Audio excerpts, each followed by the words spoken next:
Hello everyone, জানিন জাপানের একটি নতুন ব্লগে আপনাদের স্বাগত জানাই। আশা করি আপনারা সবাই খুব ভালো আছেন আর আমরাও খুব ভালো আছি।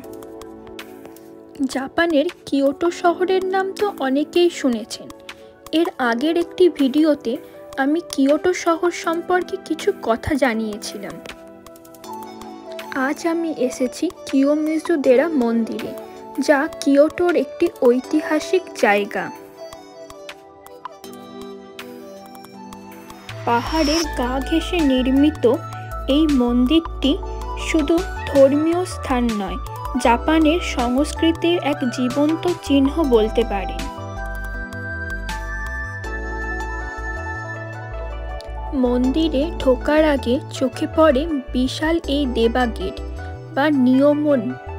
লাল রঙের কাঠের বিশাল এই গেটটি মন্দিরের পবিত্র এবং স্থাপত্যের প্রতীক।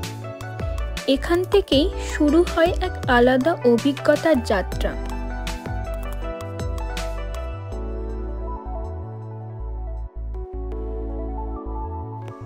মন্দিরটি প্রায় 1200 বছরের পুরনো।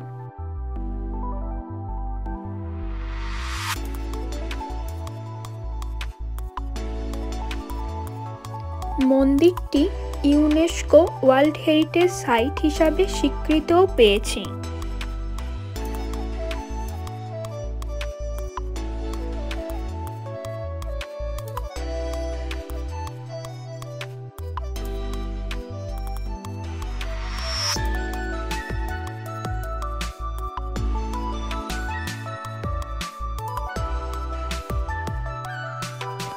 এটি হলো ওয়েস্ট গেট।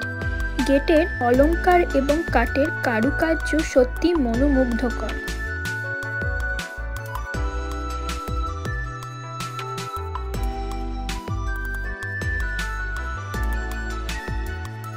গেট পার হলেই দেখা মেলে একাধিক পুরনো প্যাগোডা। আশেপাশের গাছপালা, বাঁশঝাড় আর পাহাড়ি পথ যেন এই স্থানের পবিত্রতাকে এবং শান্তিকে আরও বাড়িয়ে তোলে। এই বসন্তে চারপাশে সাকুরার সৌন্দর্য কিয়োমিজু-দেরাকে করে তুলেছে এক স্বপ্নপুরী। যেন মনে হচ্ছে কোনো স্বপ্নের দেশে এসে গেছি। আকাশটাও কত সুন্দর দেখুন। সব মিলেমিশে মন্দিরের সৌন্দর্য আরও 10 গুণ বেড়ে গেছে মনে হচ্ছে।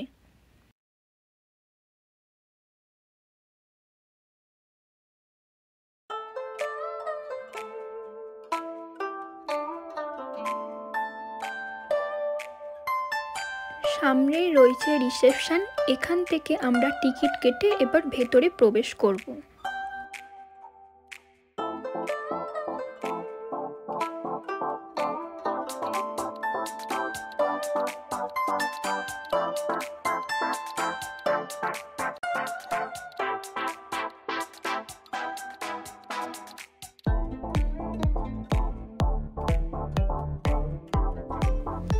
এই মন্দিরের প্রধান আকর্ষণ হলো এই বিশাল কাঠের তৈরি স্টেজটি, যা পাহাড়ের পাশে দাঁড়িয়ে পুরো কিয়োটো শহরটি দেখার সুযোগ করে দেয়।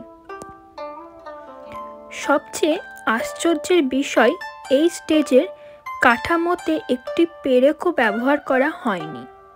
পুরোটাই কাঠের খুঁটি দিয়ে তৈরি করা হয়েছে।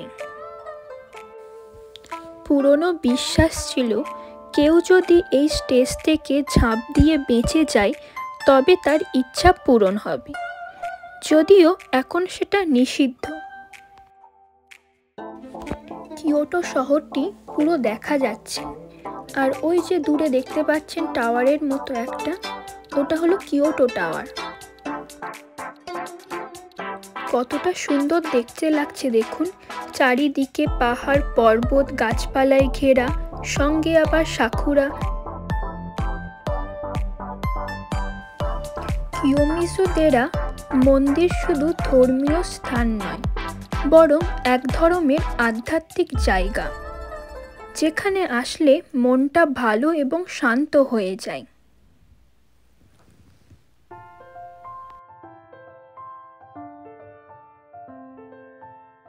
কিয়োমিজু-দেরা কথাটির বাংলা অর্থ হল বিশুদ্ধ জলের মন্দির। জাপানিসে জলকে বলা হয়ে থাকে মিজু। এই নামের উৎস হলো এই সামনের ওতোয়া ওয়াটারফলস থেকে। দেখতে পাচ্ছেন ঝর্ণার জল তিনভাবে বেরোচ্ছে।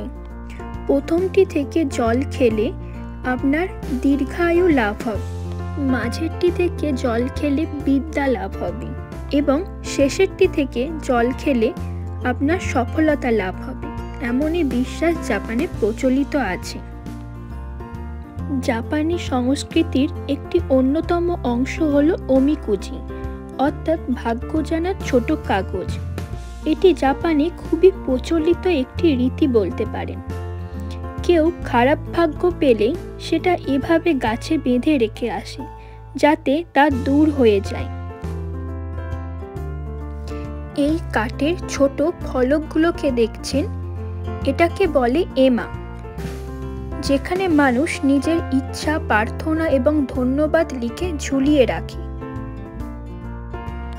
1200 বছরের পুরনো হলেও কিয়োমিজু-দেরা আজও জাপানের সবচেয়ে জনপ্রিয় মন্দিরগুলির মধ্যে একটি। এই মন্দির ইতিহাস, বিশ্বাস, প্রকৃতি আর সংস্কৃতির এক অপূর্ব মিলনস্থল। যদি তোমরা কখনো কিয়োটোতে আসো ঘুরতে, তাহলে এই জায়গাটি কিন্তু মিস করো না। আজকের ভিডিওটি এখানেই শেষ করছি। ভিডিওটি যদি ভালো লাগে লাইক করো, চ্যানেলটিকে সাবস্ক্রাইব করো আর তোমাদের মতামত কমেন্টে জানিও। দেখা হবে পরের ব্লগে আরও নতুন কিছু অজানা তথ্য নিয়ে। আজকের মতো টাটা।